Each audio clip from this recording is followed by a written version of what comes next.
The President and First Lady Melania Trump are meeting with families of the victims, first responders, and local officials in the aftermath of last week's catastrophic flooding that has left over 100 people dead. The visit comes as recovery efforts continue, and Trump is expected to receive a briefing from local elected officials and meet with victims' relatives. He will be joined by Texas Governor Greg Abbott. Meanwhile, the State Department is set to begin its biggest reorganization in decades, with almost 3,000 employees departing the agency as part of the cuts and deferred retirement. Termination notices are expected to hit State Department inboxes at 10 a.m., 3 sources familiar with the planning told NBC News.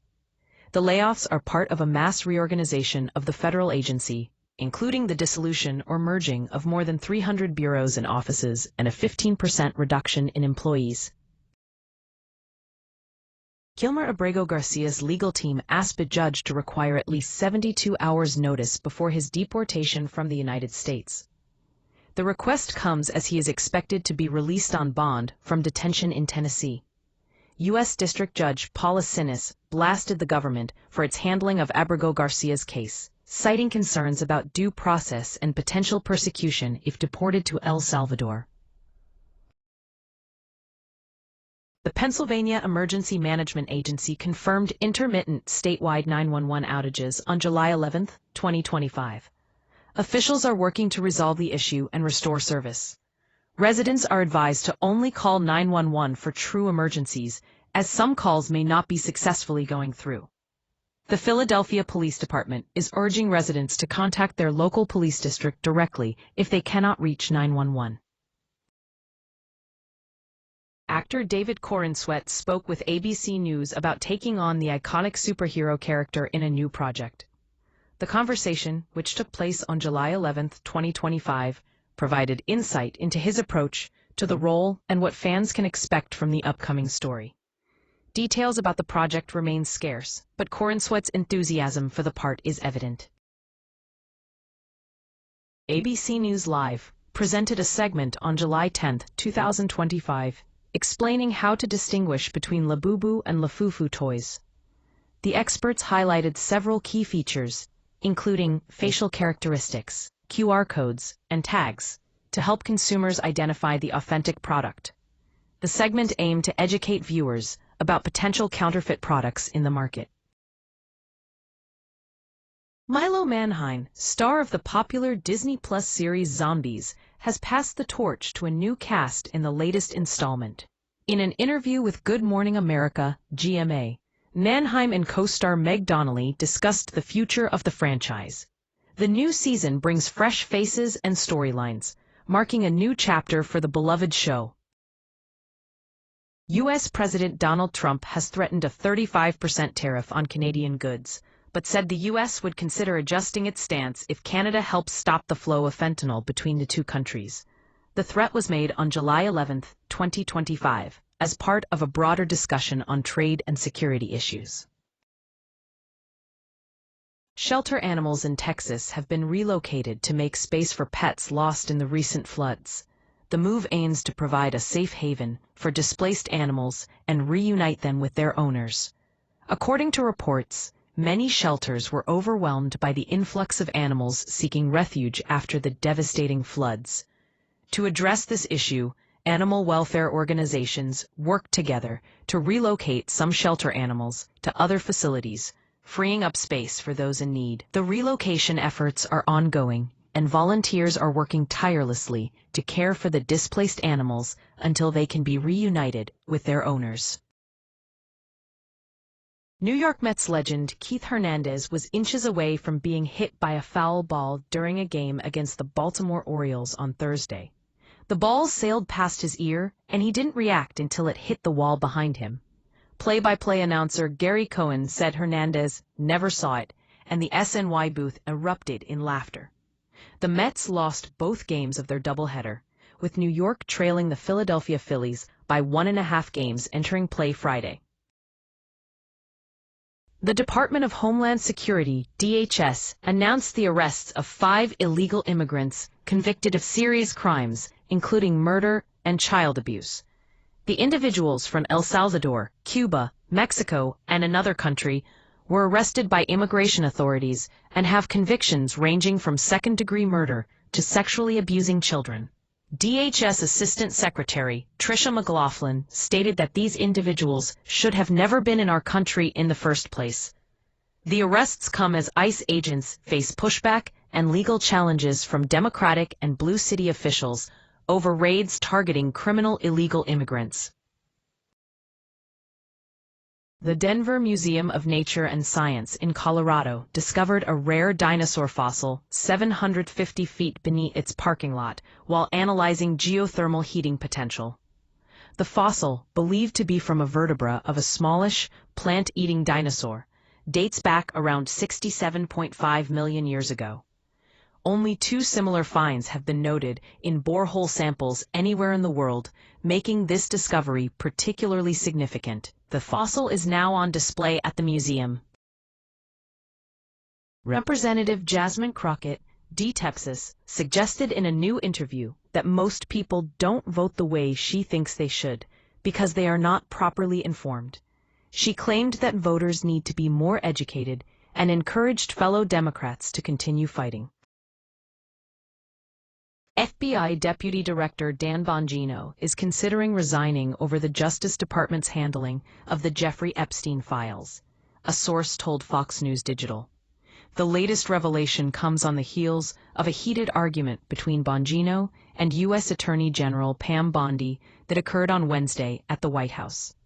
The DOJ and FBI released a joint review last Sunday, concluding there was no alleged Epstein client list detailing the names of the world's elite who allegedly took part in Epstein's history as a sexual predator.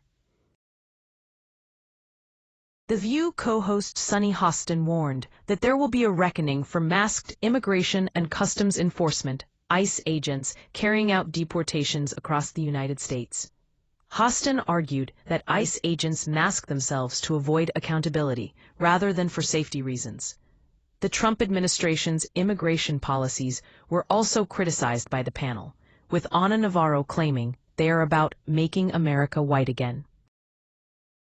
Ashley Williams, a longtime aide to President Joe Biden, was questioned by House GOP investigators on Friday as part of their probe into whether Biden's mental fitness for office was obscured. Williams, who has worked with Biden since the Obama administration, appeared voluntarily for her closed-door transcribed interview. The investigation is led by House Oversight and Accountability Committee Chair James Comer, Archiga, who is probing allegations that Biden's former top White House aides covered up signs of his mental and physical decline while in office. Civil rights icon Martin Luther King Jr.'s daughter, Bernice King, has weighed in on the ongoing drama between WNBA star Angel Reese and former NFL quarterback Robert Griffin III. King responded to a post by Griffin that said he was trying to build bridges between people, suggesting he call Reese and stop posting about her. The exchange comes after Griffin claimed someone from Reese's inner circle told him she hates Caitlin Clark, leading to a heated debate on social media. A divided federal appeals court in Washington, D.C., on Friday tossed out an agreement that would have allowed 9/11 terror mastermind Khalid Sheikh Mohammed to plead guilty. The 2-1 D.C. Circuit Appeals Court decision upheld then-Defense Secretary Lloyd Austin's decision to undo the plea deal approved by military lawyers and senior Pentagon staff. The deal would have carried life without parole sentences for Mohammed and 2 co-defendants, potentially taking capital punishment off the table. The court found Defense Secretary Lloyd Austin was acting within the bounds of his legal authority. A Guatemalan national, Eugenio Abraham Solis Clarks, 31, was convicted of first-degree attempted murder and sentenced to 18 years in prison without the possibility of parole after a high-speed chase and shootout with a Tennessee Highway Patrol officer on January 12. The incident occurred when Trooper Morgan Snyder pulled over Solis Clarks for speeding, but he fled, leading officers on a pursuit into Knox County. During the chase, Solis Clarks retrieved an assault rifle from his vehicle and aimed it at Trooper Dubrock, who was able to safely change lanes and continue pursuing him. The two exchanged gunfire before Solis Clarks retreated around his vehicle. Troopers then took him into custody and provided medical treatment. No troopers were injured.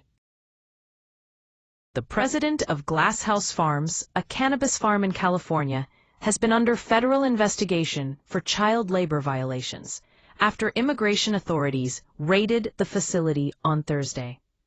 Graham Farah, the co-founder and president of the company, has made numerous donations to Democratic politicians in California, including Governor Gavin Newsom and Representative Salud Carbajal. The raid at Glass House Farms was part of a larger operation that also targeted another farm in Carpinteria. Federal authorities have rescued 9 unaccompanied children who were working at the facility illegally. Farah has stated that his company complies with federal warrants and is cooperating with the investigation. Teresa Reveles, Richard Simmons' longtime housekeeper and companion, has spoken out about the late fitness guru's final years.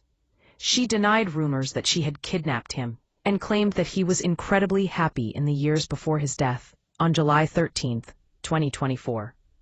Reveles began working for Simmons decades ago, in 1988, and said their relationship wasn't sexual, but was very close.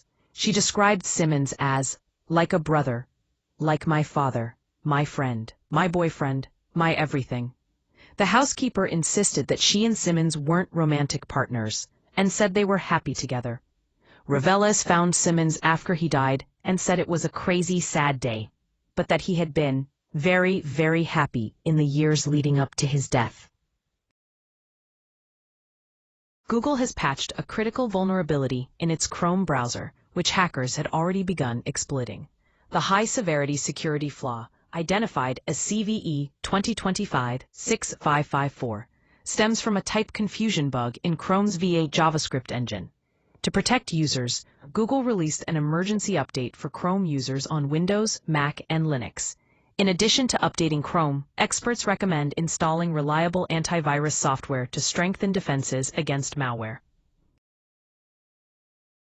Progressive Firebrand Representative Jasmine Crockett made a surprise appearance at the House Oversight Committee's closed-door discussions with former Biden administration aides this week, criticizing President Donald Trump on the way out. Crockett emerged just over 30 minutes later, saying little about what went on inside, but telling reporters she still had absolutely no concerns about Biden's mental fitness while in office. She suggested the Trump administration created a threatening environment for members of Congress and its own political opponents. Lee Elliott, a longtime baseball lifer and former Chicago Cubs manager, died this week at the age of 87. He was best known for his epic profanity-laced rant against fans in 1983 after a 4-3 loss to the Los Angeles Dodgers. Elliott played in 95 big league games and managed 538 with the Cubs and Philadelphia Phillies. During his playing career, he batted .203 with 3 homers and 25 RBIs. He also worked as a hitting coach, bench coach, and special assistant for the Seattle Mariners. Two-time defending champion Carlos Alcaraz has moved within 1 victory of a 3rd consecutive Wimbledon championship and 6th Grand Slam title overall at age 22. He defeated Taylor Fritz 6-4, 5-7, 6-3, 7-6, 6 on Friday to reach the final. Alcaraz will face either number 1 Jannik Sinner or 24-time major champion Novak Djokovic in a championship match on Sunday. Border czar Tom Homan accused Democratic leaders and the media of fueling violence against immigration officers during a raid on 2 marijuana farms in California. Homan said that protesters became criminals after being emboldened by politicians who compare ICE to Nazis, racists, and terrorists. The FBI is offering a substantial reward for information about a protester accused of firing a pistol at law enforcement during the clash. The widow of Trump rally shooting victim Corey Compertori said the president called her after watching her interview on Fox News and vowed that he would always be there for her. Helen Compertori also told Fox News correspondent Alexis McAdams that Secret Service Director Sean Curran phoned her as well, mentioning he was heartbroken after watching her speak ahead of the one-year anniversary of the shooting in Butler, Pennsylvania. The Secret Service has admitted to multiple failures after 20-year-old gunman Thomas Crooks climbed onto a rooftop and fired off 8 rounds. Those shots killed Compertori, a volunteer firefighter, and wounded 3 others, including then-former President Donald Trump. When it comes to staying hydrated during hot summer days, medical experts recommend drinking adequate amounts of regular water as the best option for most people. However, for those who exercise intensely or sweat profusely, electrolyte supplements can be beneficial in replenishing lost fluids and electrolytes. Dr. Brunilda Nazario, Chief Physician Editor of Medical Affairs at WebMD, suggests that hydration multipliers are right in some circumstances, especially when engaging in prolonged physical activity in hot weather. She advises drinking before, during, and after exercise or outdoor activities on a hot day, with 7 to 10 ounces every 10 to 20 minutes. Dr. Glenn Hirsch, a cardiologist at National Jewish Health, also recommends drinking water slowly before going out into hot climates, even as much as 4 hours before. He suggests having sports drinks or electrolyte powders to add to water can be helpful in avoiding water intoxication from too much water without electrolyte replenishment.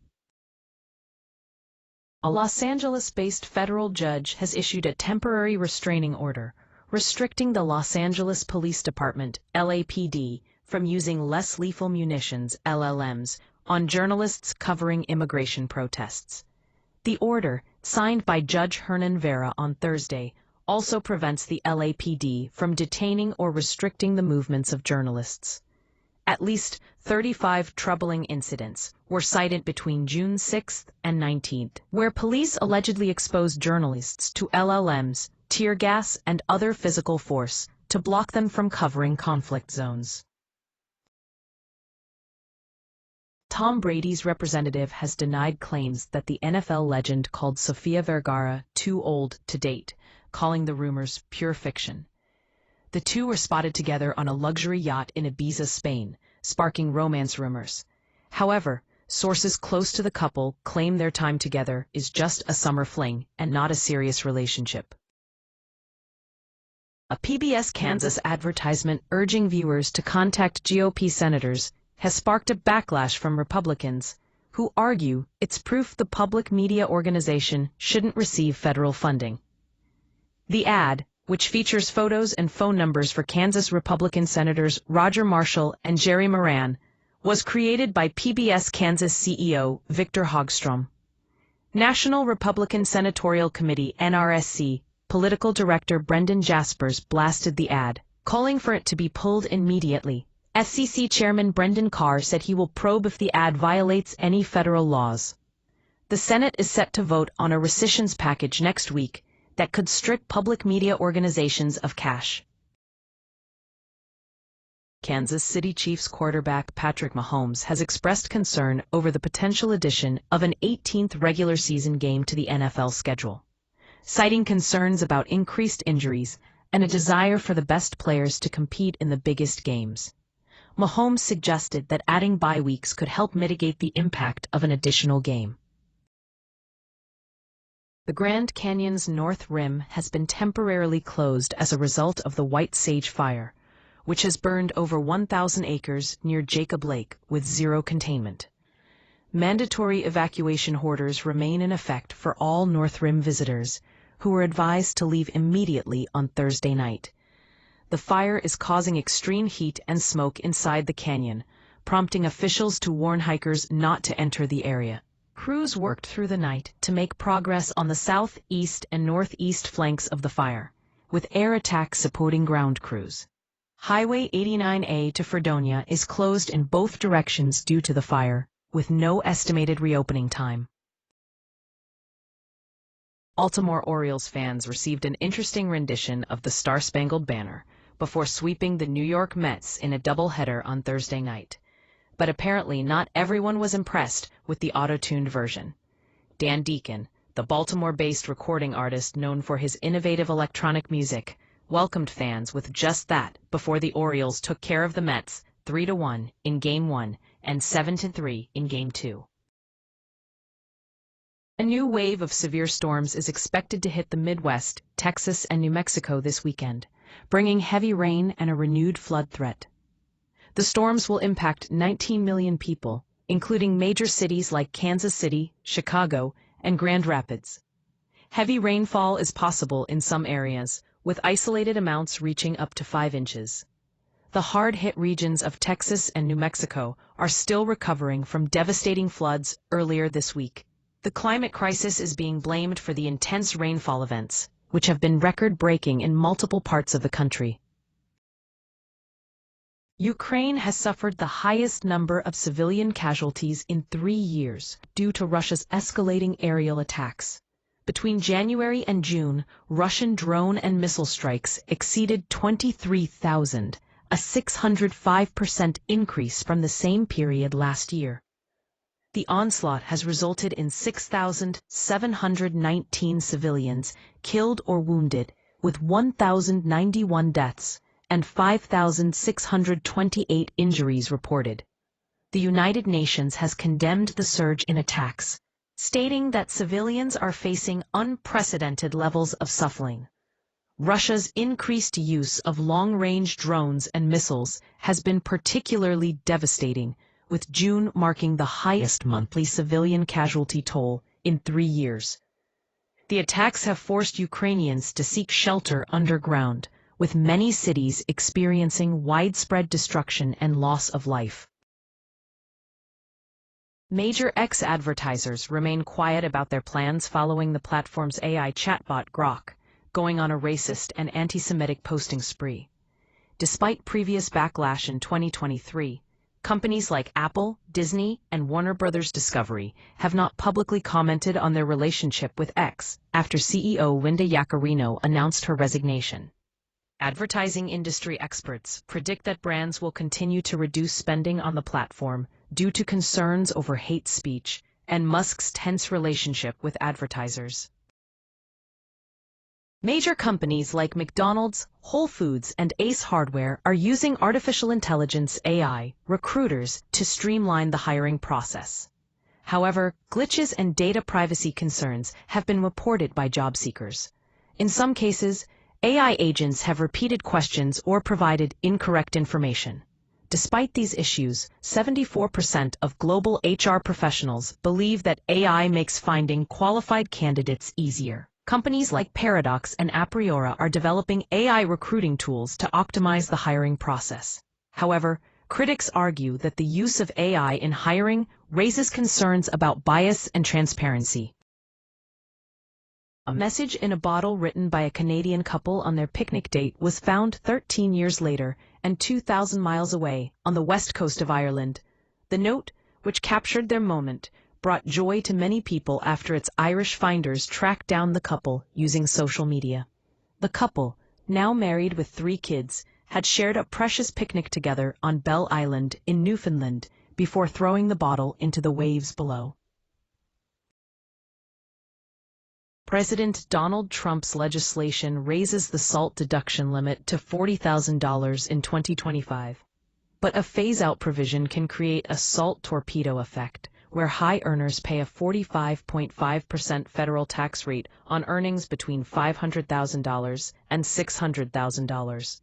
Tax experts warn that individuals with income near $500,000 should run projections with a tax advisor to avoid the steep tax penalty. Chris Landry, a 46-year-old New Hampshire man and legal U.S. resident, was denied re-entry to the United States after visiting Canada with his family. He has lived in the Granite State since he was 3 years old and holds a green card. Landry was stopped at the border in Maine and questioned about past convictions for marijuana possession and driving with a suspended license. Despite having no further criminal record, he was told he couldn't come home and would need to see an immigration judge to regain entry. Landry blames the Trump administration's crackdown on immigration for his plight and has reached out to New Hampshire's congressional delegation for support. Novak Djokovic's Grand Slam title drought continues after his semifinal loss to Jannik Sinner at Wimbledon. This marks the third consecutive year that Djokovic has been denied a place atop Wimbledon's all-time leaderboard, despite owning the most Grand Slam titles in tennis history.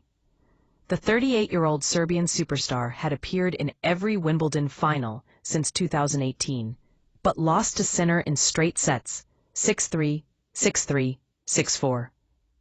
Djokovic will not participate in the men's singles final for the first time since 2017 and has gone 7 slams without a win since his last slam victory at the 2023 U.S. Open. Aldo Miranda, a popular Mexican TikTok star with over 10.2 million followers, has died at the age of 32. His management, the Aide Group, paid tribute to him on Instagram, stating that he had a talent that captivated, moved, and inspired. No cause of death was disclosed. Miranda was known for his humorous reaction posts and viral videos. The La Paz Athletic Club also paid tribute to him, calling him a friend and important part of the La Paz family. If you or someone you know is in crisis, call or text 988 to reach the Suicide and Crisis Lifeline. The U.S. Treasury Department reported a surprise surplus of $27 billion in June, driven by a significant increase in tariff collections. This unexpected turnaround comes after a $316 billion deficit in May and brings the fiscal year-to-date deficit down to $1.34 trillion, a 1% decline from the same period last year.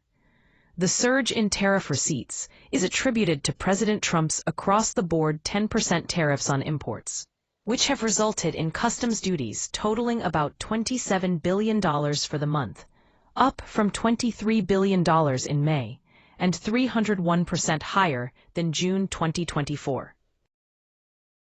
A 43-year-old physical therapist was killed when a hyperbaric chamber caught fire in Lake Havasu City, Arizona. The victim, Walter Wally Foxcroft, was pronounced dead upon arrival of emergency crews. An investigation is underway to determine the cause of the flash fire.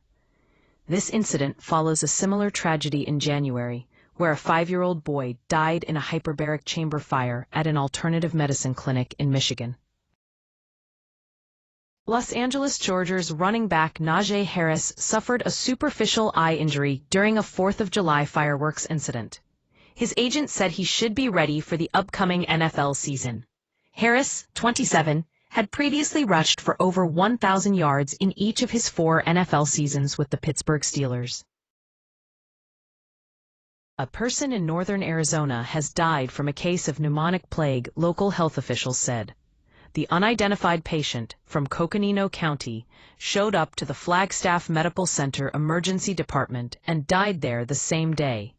This marked the first recorded death from pneumonic plague in the county since 2007.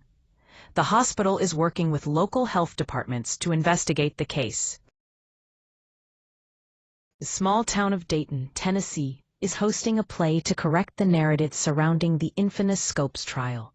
The trial, which took place in 1925, was a test case for teaching evolution in public schools, and was characterized by Dayton as an uneducated town of strident Christian fundamentalists. However, locals have spent decades trying to rewrite this narrative through their annual play, Destiny in Dayton. The play aims to show the complexities of the trial and the nuances of the story that were lost in popular culture. Locals involved in the production, including actors and director Dan Buck, explain the importance of telling their own story and correcting the record. The Trump administration has launched a civil rights investigation into George Mason University's hiring practices, alleging that the university favors candidates from underrepresented groups over their credentials. The complaint, filed by multiple professors, accuses the university's president of issuing guidance that prioritizes diversity considerations in faculty hiring. George Mason denied any allegations of discrimination and stated its commitment to complying with federal mandates.